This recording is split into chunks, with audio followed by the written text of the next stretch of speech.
If you want to win championships in fantasy football, you know one thing you don't say? It's too early. It's never too early. Today, I'm going to be going through my quarterback rankings 20 through 11. Let's get into it. Starting off here with some honorable mentions, and I want you guys to keep this in mind throughout all of these rankings videos over the next couple of weeks. If they're on the same slide, imagine them kind of in the same tier. So, for example, these guys, they're honorable mentions, so they're a little bit more spread out. So these guys could be anywhere from 21 to 30 in my rankings, just some guys I want to talk about. But Jaden Daniels and JJ McCarthy, two guys that are going to be sitting behind both Marcus Mariota and Sam Darnold, respectfully. So I guess there's two questions. When are they going to get their opportunity, if they get their chance? And how effective will they be in year number one when they do get their chance? So again, great stash options here in the later rounds of your draft, but definitely more interesting for dynasty football. For Baker Mayfield, coming off his best career year, of course, same predicament. Great weapons, solid defense. If they're going to win this division, he's going to have to put up points. Bryce Young, same situation. In this division, it's wide open, I feel like, even with the additions that Atlanta made. So Bryce Young needs to, of course, he has a chip on his shoulder. If he wants to break off these washed allegations or bust allegations, he's going to have to come back and play a lot better football. And this team improved offensively dramatically around him. So I'm interested to see what Bryce Young can do. Will Levis, same thing. They brought in Calvin Ridley, some other offensive pieces. The defense got better there in Tennessee. Is he the guy for Tennessee? That's the big question we're going to answer here in 2024. But let's get into number 20. Also keep in mind that these rankings are probably going to change either dramatically before August comes around, or they're going to change very little. But of course, stay tuned to the channel. I let you guys know each and every change I make to my rankings for absolutely free. At number 20, Deshaun Watson. And look, I'm trusting the talent with this spot. Watson dealt with a fair share of injuries last season, but when he was healthy, he was 5-1 as a starter. And the only consistent stretch of football that we got from him from weeks 1 to 3, he was the quarterback 10 in that stretch, averaging just about 18 and a half fantasy points a game. And as a Browns fan, I can tell you that's with him not looking great and not completing a lot of his passes. So it could have been a lot higher, of course, right? I know it's risky, but Joe Flacco, I think, laid out a perfect blueprint for Deshaun Watson in his short stint last season. If Watson can come in and he can take his checkdowns, protect the football, and of course take his shots down the field when they're there, he can be elite. And again, we don't need him to be MVP Watson. We just need him to be Flacco Watson. Because when Flacco was playing for the Browns, he was consistently a top 5 to top 10 quarterback on a weekly basis as far as fantasy football. Again, it's risky, but again, that's you bank on the talent of Deshaun Watson, and we're here to win championships, not to be first round exits. So if you want to take a late round shot on Deshaun Watson, maybe from the 10th round on, I don't see why it's not a bad way to go here, especially as a backup quarterback. For Justin Herbert as number 19, he's lost a lot, no doubt about it. But again, we're going to be banking on the talent here in the later rounds. This is a guy that in the last couple of years in fantasy has been no later than a 6th round pick. I can see him with losing Mike Williams, Keenan Allen, Austin Eckler. I can see him losing or dropping in the draft boards probably around the 8 to 10 round range. So again, he's going to be a steal down the board. If you want him as your starter, go for it. But I would prefer him probably just as a spot start backup.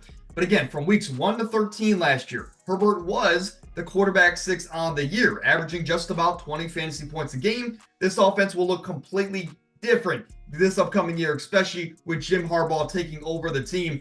And I'll say this, if this team is going to be as run dominant as we're expecting, I think it's only going to open up more of those bigger play opportunities for a guy like Justin Herbert to make, because he doesn't miss any of them. We just need the receivers to catch the ball, right?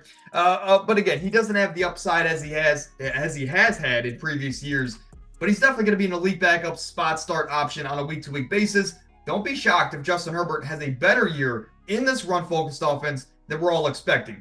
At number 18, it is Mr. Sunshine. And despite the down season that he had last year, Trevor Lawrence still had a great second half to the year, despite everything falling apart around him, and he still finished as the quarterback 13. Again, right outside of quarterback 1 in most leagues. But this team is in a prove-it year, and so is Trevor Lawrence. Again, contract year for Trevor Lawrence. He's going to be coming into this year with a huge chip on his shoulder, and this is the team that added Gabe Davis in the offseason. They drafted Brian Thomas Jr. So again, they lost Calvin Ridley, but in my opinion, as an overall unit, they've gotten better for Trevor Lawrence's weapons here on the offensive side of the ball. And they also improved this offensive line a little bit here in this offseason.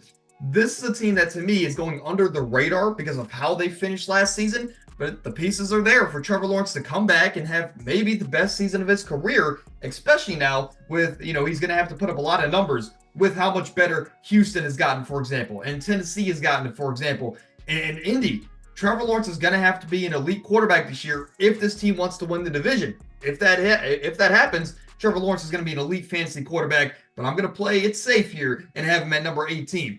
At number 17, it is Kirk Cousins. Despite the addition of Michael Penix in the draft, me and you, we have no worries about or no questions about who the starting quarterback of this team is going to be. Kirk Cousins got $190 million this offseason, and he's joining a loaded offense.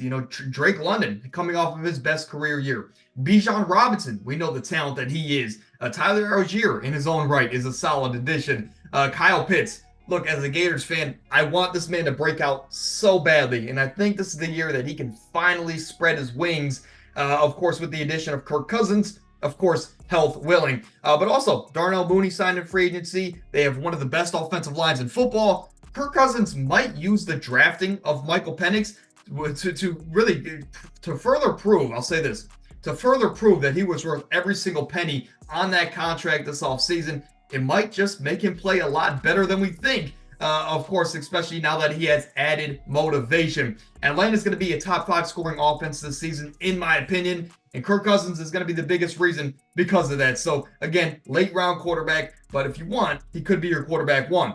At number 16, Jared Goff. The quarterback 7 from last year. He's not a sexy pick. I understand that. You don't go into your fantasy drafts and say, I want Jared Goff as my fantasy football quarterback. I understand that, right? But he was the quarterback 7 from last year, averaging just about 19 fantasy points a game. And this team is only better than ever, especially as far as last season. This team has added, a lot of pieces to the defensive side of the ball. So they're still going to dominate. And this is still going to be a ground and pound offense. And Goff is going to have a lot of open lanes to throw, just like Justin Herbert will there in Los Angeles. And again, when Jared Goff does want to throw the football, he's going to have probably the fantasy tight end number 1 this year in Sam Laporta. Again, second-year guy who's looking to break out even more so than last year. And you're also going to have Amon-Ra to look for. So Jared Goff has good options if he's looking to throw. Jahmyr Gibbs can be thrown in that conversation as well.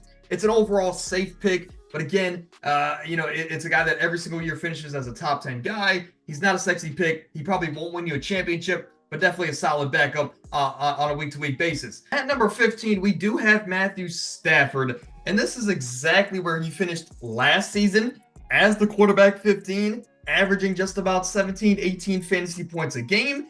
And just like Jared Goff, this is going to be a running offense. That's what Sean McVay does. He relies on the run and he uses play action to get the ball down the field.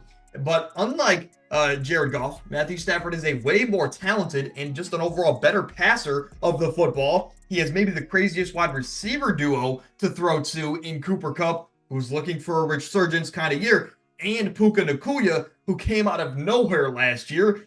Also, for the fact that I like Stafford, he's in the NFC West. It's going to be a very talented division. I think the Cardinals and the Seahawks are going to be better than people imagine, especially the Cardinals. So I'm interested to see exactly how competitive this division is. But I think, of course, as history tells us, they're going to have to put up a lot of points if they want to win or compete for the division. So at number 15, I like Stafford's upside. And of course, he's a very safe pick. He gives you that combination. At number 14, might be a hot take, but again, hear me out on this. At number 14, I do have Aaron Rodgers, as last year did not go as planned. Obviously, I was high on him last year. Injuries got in the way. But 2 years ago, when he played his last full season, he had a down year as far as the media. And what exactly is a down year for Aaron Rodgers? I want to ask you guys that. Give you a second to think about it. What do you think a down year for Aaron Rodgers is? Well, I'll pull up his numbers. As he's still, with a down year there in Green Bay, he's still finished fantasy-wise as the quarterback 13 on the season. Quarterback 13. And that was a down year for Aaron Rodgers. That was the lowest finish in his career for over 10 years. Again, he's now fully healthy again, and Rodgers wants to win another title. His offense has only gotten better with the additions of Mike Williams, Olu Fashanu, and of course some other pieces along the way. This team is ready to compete for a title in this season, in my opinion, and they just need Rodgers to return to form. I believe, and you should believe, that we can trust this first ballot Hall of Famer who's never relied on his athleticism to bounce back and at least be 80% of his prime self, right? But again, with all the help around him, with the chip on his shoulder, I think Rodgers is going to be able to I think he's going to be capable of having at least another down season and finish as a top 15 quarterback. But again, I think he's a borderline quarterback one. I do like his upside, especially if you want to stack Garrett Wilson and Aaron Rodgers this year. I love that upside in 2024. At number 13, we have a division rival of Aaron Rodgers. And there's always one rookie, right? There's always one rookie that comes out and plays a lot better than expected. If there was one guy this year, given the fact that he's going to start from day one, give me Caleb Williams. This is a guy that, of course, we saw C.J. Stroud start from day one last year, and he had a great year. And this year, I think, again, we've seen the blueprint that if you give these young quarterbacks pieces around them, they can dominate from day one. So again, I'm going to go with Caleb Williams and bank on him this year.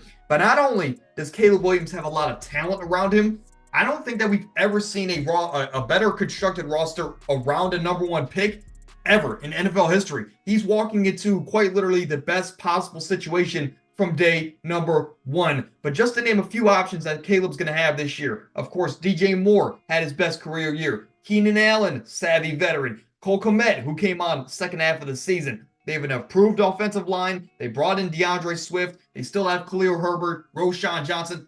This offense is loaded, it's safe to say. And again, there's a reason some people believe that this Bears team not only can make the playoffs, but of course, Caleb Williams can break a lot of Bears passing records along the way as well. And of course, that's huge for us fantasy players. But even if this team doesn't meet those playoff expectations, they are still in a tough division. So ideally, they're going to have to throw a lot to stay in these games against teams like Green Bay, Minnesota, who is sneakily good, and of course Detroit. You're going to have to score a lot of points to beat those teams. I like the upside, and he has the talent around him to single-handedly be a top 5 guy in year number 1. But again, let's play it safe on the rookie quarterback. I'll have him right outside of quarterback 1. At number 12, my borderline quarterback 1 this year is, as of right now, Tua Tagovailoa, a guy that as of right now is working on a contract extension, but there's no guarantee it's going to happen. So if it doesn't happen, this is a guy that's going into a contract year. And history tells us those players heading into those years are going to play their absolute best because they're chasing that big contract to keep their career alive, but of course help out their family financially. But even after a subpar second half to the year last year, Tua still finished as the quarterback 9. Imagine if he didn't have a drop-off in production. He still finished as the quarterback 9, averaging just about 18 fantasy points a game. And throughout the first 8 weeks of the season, before that drop-off, he was the quarterback 3 on the season. Again, this is an offense that has Tyreek Hill, Jalen Waddle, Devon Achane, Raheem Mostert, and they just added OBJ to the mix as well. Not to mention, they still have maybe one of the greatest offensive minds in the game in Mike McDaniel behind it all, running the show. This is an offense that is simply made for fantasy football. Again, let me remind you, they dropped 70 points in a game last season. Again, if you believe that Tua in this offense is going to play even better than last year, then this ranking is entirely too low. He could easily be a top 6 quarterback this season, but I'm going to play it safe. Again, I still think he's a quarterback 1, but I'm erring on the side of caution, especially with his injury history. And of course, if you don't believe in Tua as much as the other, then number 12, I think, is a fair spot here for him. But again, easily, if you want to have him as high as number 6, I'm not going to argue with you, because all he needs to do is throw a screen pass, and boom, you got another 10 fantasy points added to your team. For Kyler Murray at number 11, this is a guy who was out with injury until week 15 of last season. And what did he do in that last month of football? Well, he was the quarterback 5 in that span. After coming off of a devastating knee injury, no warm-up game, comes back and he gets the quarterback 5 in the last month of the season, averaging just about 20 fantasy points a game. When this dude is healthy, this is a guy who consistently finishes in the top 10 at the quarterback position for fantasy football. And again, with a couple of those years, he was as high as top 3. But simply put, he's going to have to be Superman for this offense this year. I do think this offense, again, might actually lean on the run more so than we think here for fantasy. But Kyler Murray has wheels. I think, of course, with this offense, how it's built with now Marvin Harrison Jr. brought in, if Kyler Murray needs to pass the ball. He has 2 elite options, Marvin Harrison and Trey McBride, who came out of nowhere last season. But if they do want to lean on the run, Kyler Murray is a weapon in its own right. But also, they added some offensive line help. They brought in some blocking tight ends in the 3rd round. Of course, they brought in Trey Benson as well. They still have James Conner. I'm interested to see how this offense plays schematically this year. But no matter if they want to run the ball or if they want to pass the ball, Kyler Murray is going to be at the head front, and he's going to be the reason why they're succeeding in either category. So again, I like the upside of Kyler this year. Now, whether if they're going to win football games, I don't know about that. But for fantasy football, which is what we care about here, I like the upside of him. And of course, I think he has the upside to finish as a top 5 quarterback. That is going to do it. Episode 1 of the fantasy football series this year, but ultimately episode 171 of the podcast. So if you enjoyed, of course, drop a like, subscribe to the channel. Tomorrow, we're going to be releasing the running backs. Of course, then receivers, tight ends, and then we get into the top 10. From now until the end of February, we're going to be releasing 4 videos a week, 2 fantasy football videos a week, and whether that's rankings, mock drafts, strategy videos. We did it last year. We're going to do it yet again. And we, of course, you guys loved it last year. But until tomorrow, stay happy, stay healthy, and let me know what you think in the comments. But get out of here.